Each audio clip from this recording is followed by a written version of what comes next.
With over 462,000 followers on Instagram, my next guest has built a community promoting positivity, self-worth, and growth that leads to finding inner happiness. While enduring her own path of feeling lost and depleted, she realized her true calling was being a light in this world. Welcome to the Living Instead podcast, Dana-Maxx. Hi, Dana-Maxx. What's up? Oh, thank you so much for having me. I'm so honored to be here. I love your podcast. Thank you. So you DM'd me the sweetest message, and you were actually one of the first people who have wanted to actively be on my podcast. So you really made me feel like a big deal. I was like, oh my gosh, wait a minute. People are actually listening to this and seeing this is becoming real. Things are happening. So you just really made me feel good. Oh, you're so, you know what? You can't have fear. And people are like, oh, you ask. I'm like, I don't care what people think about that. I mean, if you're trying to promote something, whether it's yourself or your brand or your product, whatever, you have to put yourself out there. And what's the worst that's going to happen? Someone doesn't write back or they say no. A no can turn into a maybe, can turn into a yes. That's the way I look at everything. Exactly. At least they know your name now. Yes, exactly. That's true too. Yeah. Right. I've actually had to get over that fear. With the first season of this podcast, I was like, I feel weird, like reaching out. I don't want them to think that I'm being icky and gross, but I really have this purpose that I want to talk about. And I really genuinely want to talk and hear about people's stories. And I think when you start with a genuine root of where you're coming from and a purpose, I think that's when it really makes sense and people really want to be a part of it. And I think with your community that you've built, you figured that out. Thank you. It's taken time. People don't believe me when I say that I've had the account for almost 6 years, 6.5 years.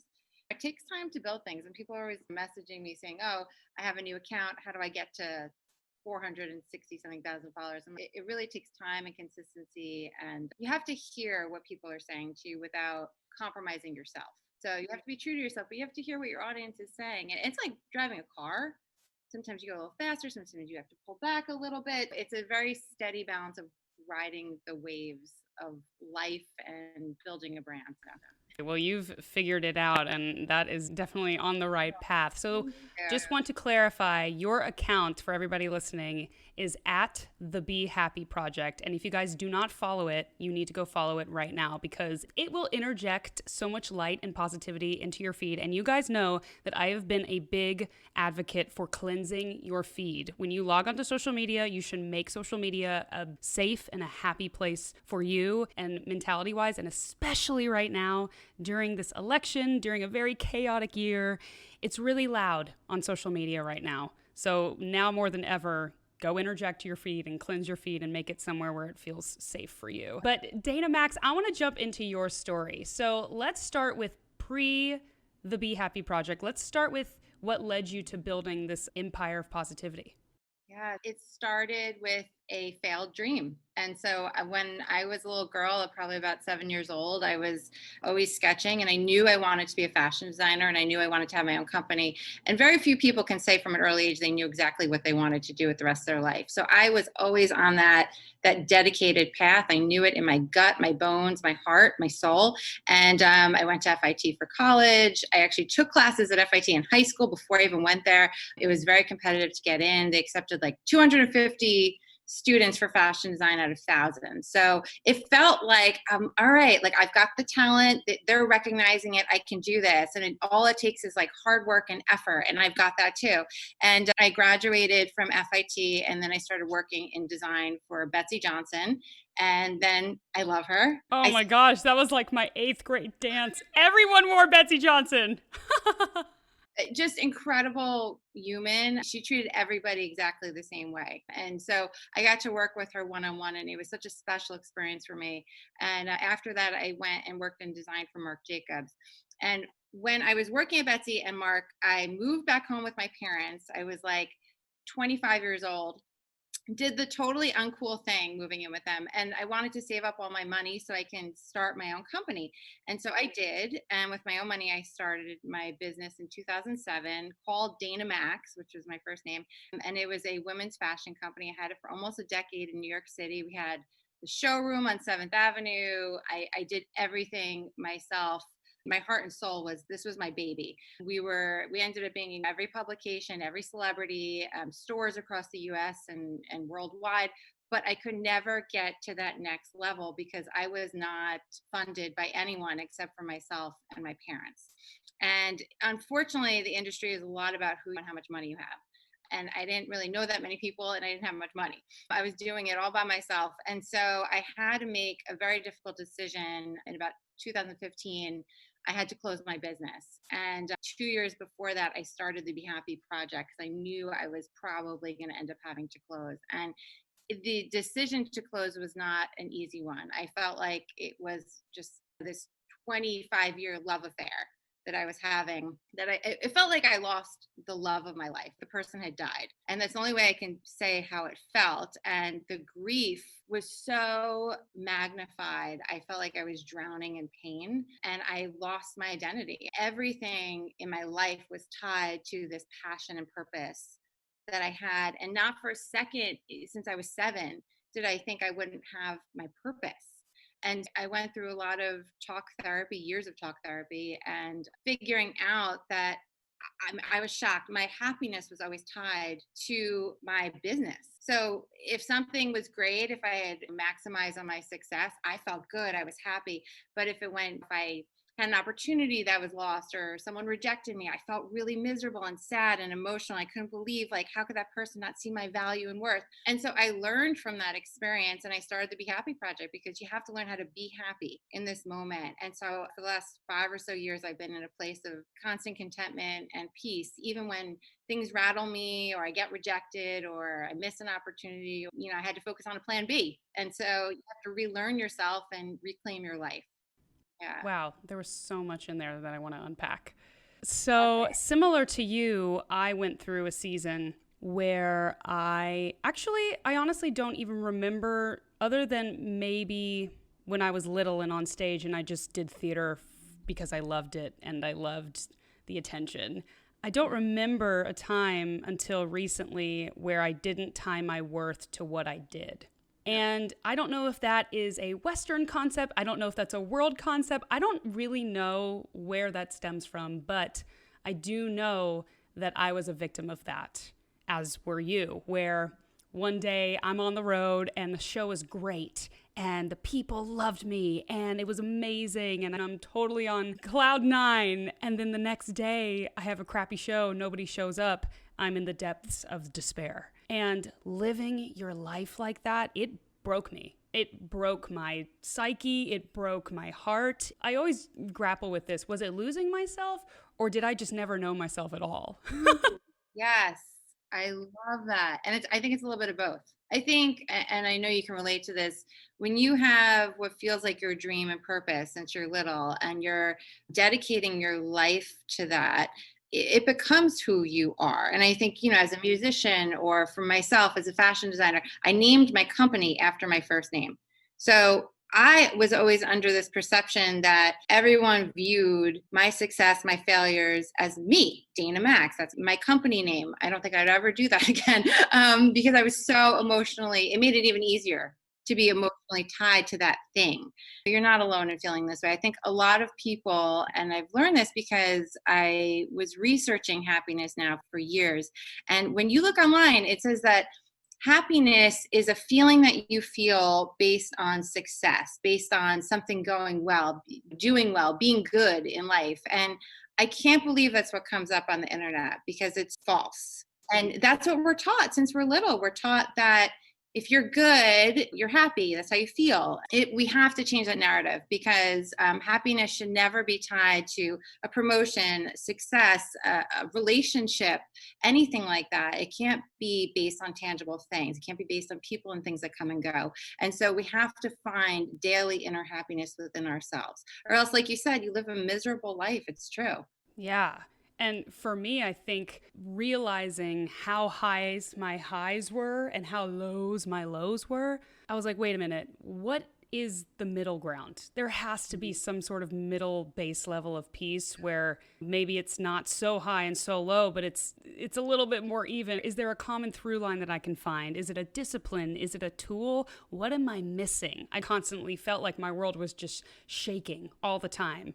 And I just had to find my balance as it went and just keep going and keep chugging along, keep checking the boxes, keep doing what everybody else told me to do. And you can get caught up in doing just the status quo because things get so crazy and rocky and loud and confusing. And especially in your early 20s when you're getting out of school and you're trying to figure your life out and you're immersing yourself into a completely different dynamic than a given community when you're at school. I never really knew to give myself grace at all. I think my parents really instilled in me, keep working harder, go after what you want, chase it, dream it. If you can dream it, you can do it. And I'm just this kind of workhorse when it comes to that sort of thing. But my character plus the events of just running myself like crazy and going through all of these emotional highs and lows really pushed me to the brink of, wait a minute, ooh, my body actually broke down. Just like your business broke down, my business broke down. Yeah, and that's what I always felt like. If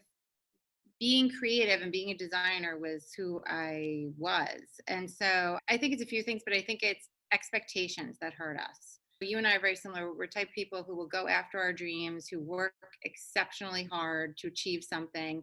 We know we have a level of talent within us. And in a world where everything is public, so when you're in fashion, you're in music, you're in acting, whatever it is, people's perception of you defines who you are. And then you're pushed into the business sales side. So you're being molded into this thing that people think they need, that other people want. And so it's very easy to lose yourself. And I agree with you. It's a mix of losing yourself and not knowing who you were to begin with. And so expectations kill us. And I think also we just have to manage the waves in life. And that's what it comes down to, riding the waves of life. And that's what I've learned how to do. So like you said, you want to find this centered balance instead of everything being this way and down and these extremes. And that's what happens. We get so caught up in the emotional, physical, mental, spiritual extremes of our life. And how do we get to this middle ground that's a safe place? So what was that for you? So you're in therapy, you've realized you needed to make a change in your life. What were those little by little things you realized that got you to that baseline, that middle ground? Yeah, so it took me many years to figure this out and to really understand what happiness meant. So I learned that happiness really is collectively, it's just moments of joy. And so how do we start appreciating moments of joy and seeing moments of joy in front of us? And that's through a few things. One is through gratitude. So practicing gratitude every day. So every day I wake up and I have a morning mantra. I thank the universe. I believe in God. So I thank God for everything that comes to me that day, and whatever is not supposed to be for me, I let it go. I release it. So I practice gratitude. Practicing the art of non-attachment is very important. It's very easy for us to become emotionally tied to things, and our heart space gets consumed, our mental space gets consumed. And practicing non-attachment, it doesn't mean that you don't care about something, and it still means that you can actively and be proactive about whatever it is that you want to achieve in life. But it's detaching yourself emotionally in a way. So it's creating this like barrier, this buffer between you and that thing that creates a sort of an armor, a protective space. So you can hear all the noise, but you're not consumed by it. So it takes a lot of daily practice, I think, to get to this point, and also practicing the art of the pause. There are times where people say things, there's someone's negative opinion of you, or you're not doing something right, or you have to do this better, or whatever it is. And just instead of reacting emotionally, it's how we train ourselves to, I think, practice non-attachment, is so we don't get so emotionally wrapped up in something. We're able to just pause, take a deep breath. I do a lot of breath work. So take a deep breath, practice breath work, practice meditation, step away from the situation so you're not reacting. And in that, you're teaching yourself, okay, I'm not reacting to everything that comes my way. It becomes like you're breaking this lifelong habit. And so you're able to now interface with people and things without reacting, without feeling something so strongly. And it actually allows you to open up your heart space and your creativity and your mind in such a broader way, because you're not getting clogged by things that are toxic, negative, fleeting. And so it takes practice, but it's such a wonderful place to be, honestly. It is such a wonderful place to be. And I do feel like I have finally found that emotions are great, but they're not something to get so tied to. Yeah. I realized in my therapy journey that emotions were information, but I was then taking that information and not actually reading it very well. I was just word vomiting all over people. And as an artist, I got confused because I was like, I'm creative and I'm emotional and I should be emotional. Like I should have no filter. That's what a true artist is. I'm realizing that is not true. That is damaging. And I was damaging my relationships acting out of that place. Yep. And emotions are amazing. You should absolutely process them, live with them, be in tune with them. But for me, acting on them in the moment was a huge mistake. So many people do that, and we don't realize that we're actually trained and wired to do it as a way to protect ourselves and wear this armor. But it's okay to be emotional. And I think the best thing you can think about in that moment is feelings are visitors. They come and go. So you can unpack that emotion, you can cry, you can laugh, anger, happiness. None of it is that different from one another. It's all the same. It's how you process that emotion and express it. So unpack it, let it sit there, you can hang out with it for a little bit, but I guess it's got to go. So it can't live there. So that's the thing we got to focus on, is that feelings are temporary. There's nothing to be afraid of when it comes to a feeling. Let it sit there, let it be with you, and then let it go. I love that. Yeah, I think of my heart and my head as hotels that only have so many rooms. I love that. I never thought of it like that. And when they are completely full, I get burnt out. Yep. I know when I'm starting to feel like I'm detaching from my work, from things that actually fill my cup, I know that there are probably some unprocessed emotions or unprocessed things that are just overstaying their welcome. Yeah, that's what it is. We allow our feelings to overstay their welcome. And it's a mix of things. But I think once you navigate all these different areas, you end up finding so much joy and peace and contentment in life. And so when not every day is going to be rainbows and bunnies and butterflies, but there's a way to navigate through that so that way you can still feel at peace inside, no matter what happens. And things have happened in my life since 5 years ago or 6 years ago where bad things happen to good people. That's life. We plan for life and the universe laughs and does something totally different. And so we have to be able to learn to go with the flow. We're all here temporarily. And so we have to be able to exist in this moment. I want to go back to what you said about goals and expectations, because I had this little breakthrough, I think, actually, for myself. Yeah. And it's so hard to sometimes delineate those two things and see them as two separate things, because I feel like I always hear, no, it's really great to set goals, but just don't be too attached to them. And that seems like such a contradicting. So then why am I going for this goal if I'm not attached to it? Yeah. I'm just having this mini breakthrough of, no, it's both. We live in a world where we want it to be black and white. Just tell me what I need to do so I can figure it out. It's both. Don't get attached, but also set goals. And I can see how that's so complicated for some people, because in that moment, I was like, that doesn't make sense. Oh, wait a minute. Now that I have these like therapy lenses and the spiritual lenses that I'm looking through, it really is both. And I was having a conversation with a friend the other day, and she was saying we love to live in absolutes. We love to live in this is black, this is white. And what if something's gray? What if there's multiple things at play right now? And what if there's actually just genuinely a mystery behind it? And all you can do is just to try and find that peace and that attachment as much as you can to not be so unhealthily tied to whatever it is you're tied to. Yeah, and I think it goes back to emotions, and we have to be able to step away from something but also engage at the same time. It's a very fine balance, but it is definitely doable because I've been doing it for years now since I learned this method, which has been so much better for my mental health and my state of mind. So and my heart space. Even now with the Be Happy Project, I reach out to people or I go after things because that's still me. I've taken a lot of the skills that I had from my first dream and I've incorporated it into this opportunity for growth is what I like to call it, because I don't like the word dream anymore. So you can still dream and be creative, but everything in life should be an opportunity for growth. And that's what I've learned. There's no such thing as failure. It's an opportunity for growth. And so everything I do is for that purpose. And so if I reach out to someone or someone reaches out to me and I'm connecting with them and it feels really good, and then all of a sudden they're like, yeah, no, I'm good. instead of getting so tied where my being is tied to that thing, I'm like, it's okay. It's all good. No hard feelings. It's all good. Maybe it's not going to work now. Maybe it'll work next year. Whatever the case may be, I then just release it.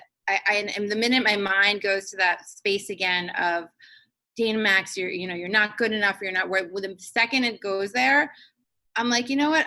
I'm still worthy. I'm still of value. And so if this person doesn't see it, the next person will.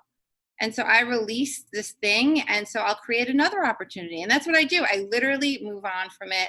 I don't allow it to create a home within me. And that's what it is, because we all have what I like to call the asshole roommate in our heads that like to tell us we're not worthy. That's why that person is rejecting us or whatever it is. No, we are still worthy. You are still worthy. It does not matter what that other person says to you. Okay, they may not see you of value right now, but that's okay. There's a million other people out there. There's a million of other opportunities. It doesn't matter. So you have to release it. Don't let it nestle into your mind and bury itself there. Yes. Do not let it overstay its welcome.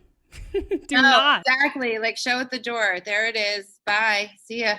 And let it go. I think that's where, especially myself, I still struggle with it, but not as badly as I did about 2 years ago, and lots of years of talk therapy. And everybody listening, you guys know I talk about how amazing therapy is, and a good therapist. Make sure you find a really great therapist and try on a few if you don't feel like they're the person for you. But that moment of letting that negative thought in, if something happens, the thought of Olivia, you're worthless, it comes into your mind, and that moment of what you do with that thought.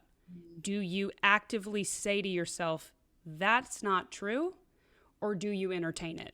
Yeah. And I think that's where I'm starting to realize that's where the discipline comes in. That's where you have the opportunity to either find your happiness or find your despair. Yep. And that's where you're practicing the art of non-attachment too. Yes. Yes. That's where that comes into play, because you're not attaching yourself to that negative voice. That negative voice is what creates sometimes negative expectations or unrealistic expectations or negative scenarios that haven't even played out that we're creating in our minds. That's where the non-attachment happens. Such a powerful moment right there where you can tell your negative voice to leave instead of stay. And I'm not speaking of people who suffer from mental health issues. I'm talking about people who go through life who have a choice, who have the ability to not stay stuck, because it's a totally separate group of people I'm talking about. And so the people who have that choice in that moment to remove themselves, we have the power. The power lies within us in our ability to create boundaries within our own minds. That is so good. Well, we were talking briefly earlier about changing the narrative to a lot of things, a lot of statements that they're very popularized. Be yourself, chase your happiness, do you. All of these things that I feel you see hanging on people's walls or in restaurants, and it's beautiful, but I always look at those things and I'm like, man, there's so much work behind those statements. Yes. There are so many narratives that need to change and so many things that need to be unpacked and deconstructed behind such simple words. And I've had a lot of conversations about even the word happiness, where it's chase your happy, find your happy. It's finding your happy takes work. It takes the powerful moment we were just talking about. It takes work, just like it takes work to do anything. But I wanted to get your opinion and your take on this whole happiness is an end goal. Like, you do all these things and it's an end goal versus no, it's an ebb and flow. It's a daily practice. You have the opportunity to do it every day. Have you encountered that? Yeah, I get so many messages from people through the Rehab Project who are really struggling with, how do I find happiness, this long-term happiness? And I don't chase anyone. I don't chase people. I don't chase things. Like, I give you one chance, two chances max. And then that's it. I move on, because there's a difference between being proactive and chasing. When you're chasing something or someone, that imbalance is leaning more towards that thing. And so it's becoming imbalanced. You always have to remain centered and balanced. Doesn't mean knocking on someone's door, an opportunity, but it means to know when you need to move on from that thing or that person or that opportunity.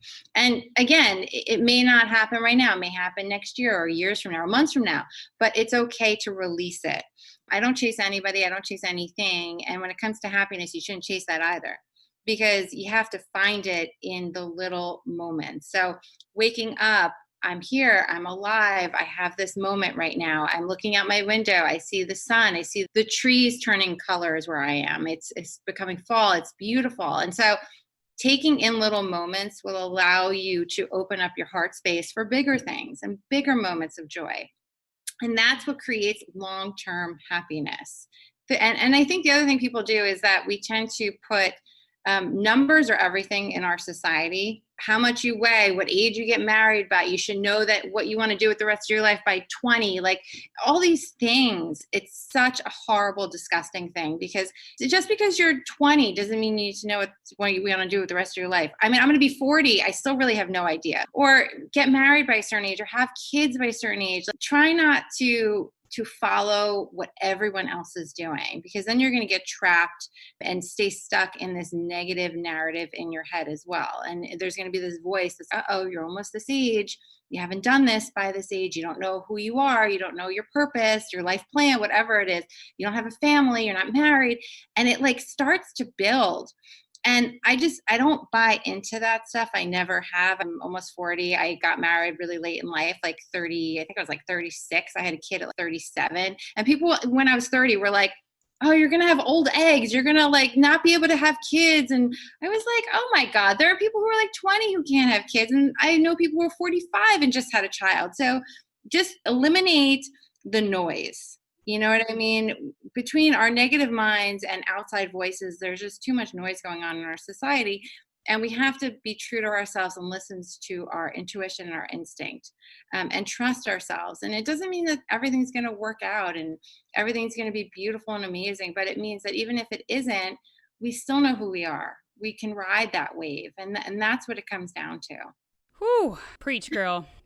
Preach, girl. You know what I'm talking about. I can tell when someone understands what I'm saying. So I feel like I'm having tiny little mind explosions as you're talking. I'm just like, yes. I love that. The other thing I don't want to forget to say, which is also really important, and it goes back to the work you were talking about that is involved in almost anything in life. Marriage takes work. Our professional growth takes work. Getting to self-love takes work. I also don't love the word self-love, because again, I think that puts a lot of pressure on us, and people make it seem like it's so easy to achieve, and it's really not. So I always say you got to do the self work to get to the self like. That's where the magic is, the self like. Who cares if you never get to self love? You got to get to self like, because if you don't like yourself, other people aren't going to like you either. And it doesn't mean that everyone has to like you, because that's not how the world works. But you have to still be able to stay rooted and know who you are and live in your truth if someone doesn't like you. And say, okay, you don't like me, that's okay. I release you. I release that.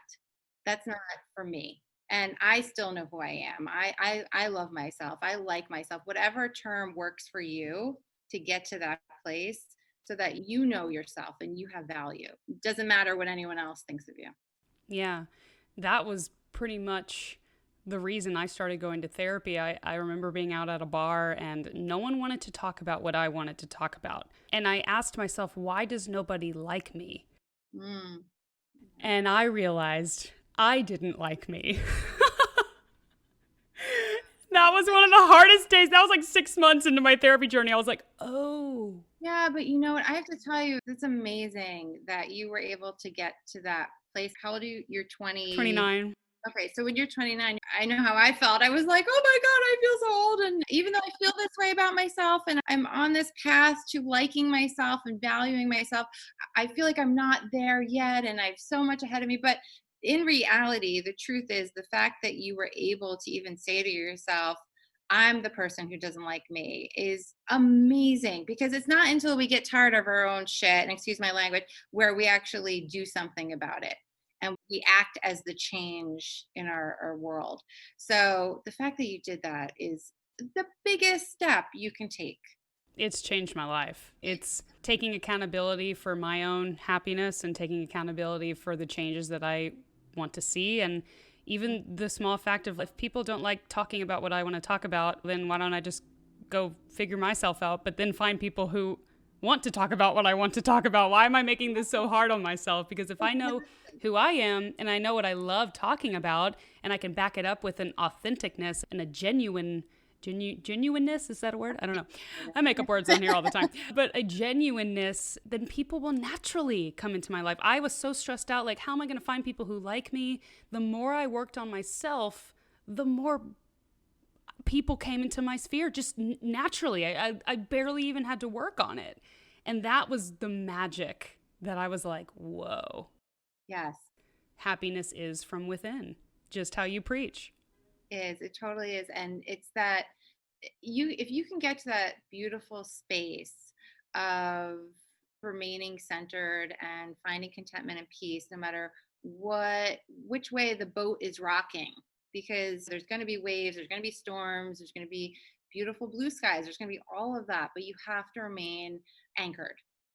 And that's what it is. And it really does take a lot of work, but it is so possible. And people always say, oh, that seems impossible. It seems like too much work. The amount of time you're taking to complain or fall victim to or feel miserable, okay, you can spend that much time finding happiness, finding joy, being at peace, finding contentment, and living such a beautiful life, because we only have this one life and we have to make it our own, and it can't be dictated and defined by what other people think is of value.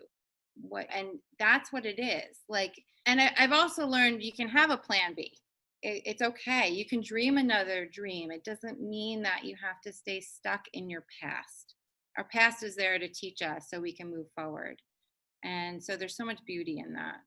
Yeah, there is so much beauty in that. I remember getting to that point too. I feel like that was another chapter in my therapy session where I had to let go of what I thought my career was going to look like. I had to let go of the images I saw in my head. I had so much attachment to it, like it was going to happen this one way. And it's, what if you were just a songwriter? What if, God forbid, music just isn't your calling? And I had to sit with those, not let them get me so down, but I had to have an honest conversation with myself just to realize how unhealthy my attachment was to this one tiny little pathway that I had marked myself down, and how many doors I was shutting in the process, how many beautiful doors I could have opened by just letting go of that attachment. Yep, it's so true. And I've learned this even, I remember recently I was getting so worked up in how to take the Be Happy Project to the next level. And I was feeling frustrated. And I started to notice, wait a second, this is not making me feel good right now. And so I just let it go for about a week or 2 weeks. I didn't even like work on anything related to the Be Happy. I was still posting and doing what I had to do, but I wasn't taking that extra step to take it to the next level. And I just let it go. And I was like, maybe whatever. I'm still going to have this, even if it helps one person and it goes down to one follower or one like, who cares? That's all that matters. It will still be back to what it was. It doesn't have to be more than what it is. And in that moment, things changed. And all of a sudden, opportunities came. And I believe in the law of attraction. If you can practice the art of non-attachment, things will come into your life because you're holding space for it. You're not putting everything you have, you're not being consumed by this one thing. And so I truly believe in it. And there are moments where I start to feel, now I'm more in touch with my body, and I start to feel like I'm getting a little worked up, I'm getting attached, or I'm getting really frustrated. And before it gets to that place of really frustrated or really attached, I sense it and I walk away. Put it down. I just put it down. And I come back to it in a week or 2 weeks. Who cares? You know what I mean? You're still gonna be okay. You're gonna be okay. You're going to be okay. I know. I need to adopt who cares? Like, it really is such a beautiful place in your mind to go to, where I could be very attached to this and emotionally attached to this right now, but honestly, who cares? Like, I'll come back to it. It'll get done. Their life has a way of working itself out. It really does. And the amazing thing is, and it's not this like, who cares? Now I'm gonna sit on my couch for years and not do anything or whatever it is. You can go back to it.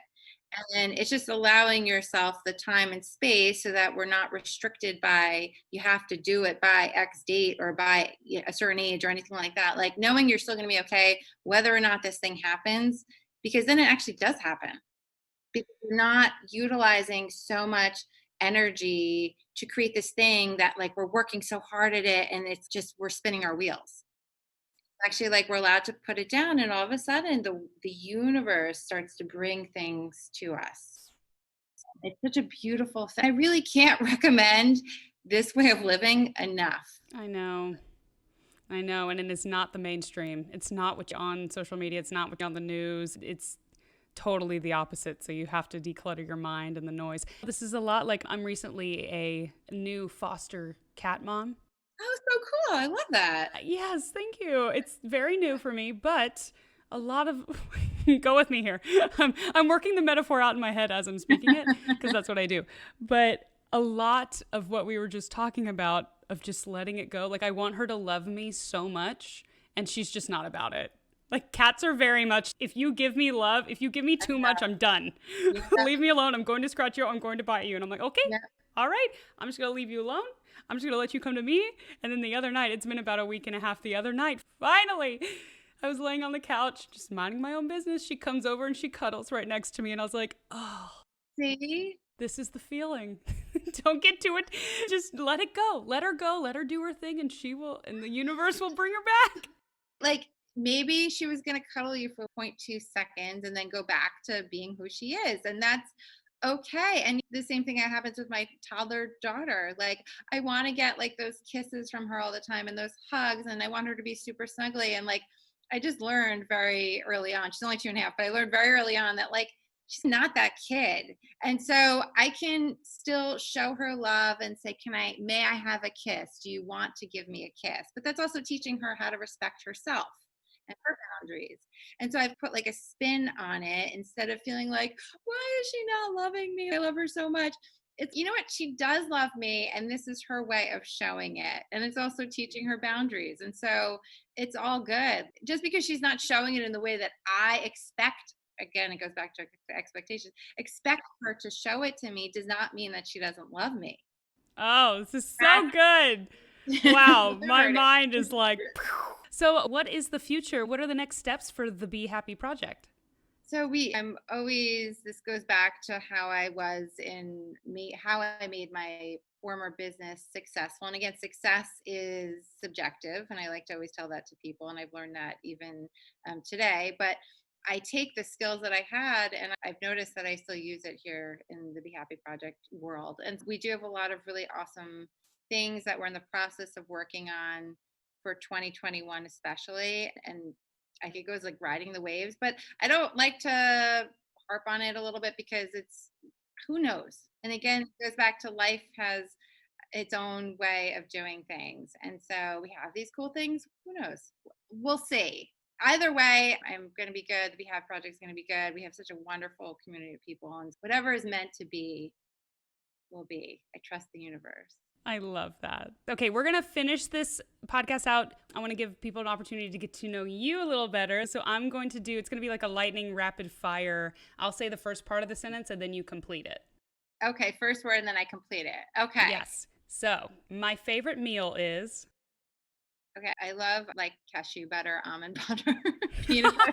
Not a meal at all. But, oh, I love, right now I'm obsessed with almond butter on dates. Ooh. I have not tried that. Girl, change your life. It'll change your life. It's like a healthy kind of dessert. I'm trying not to eat as much sugar. Yeah, me too. Yeah.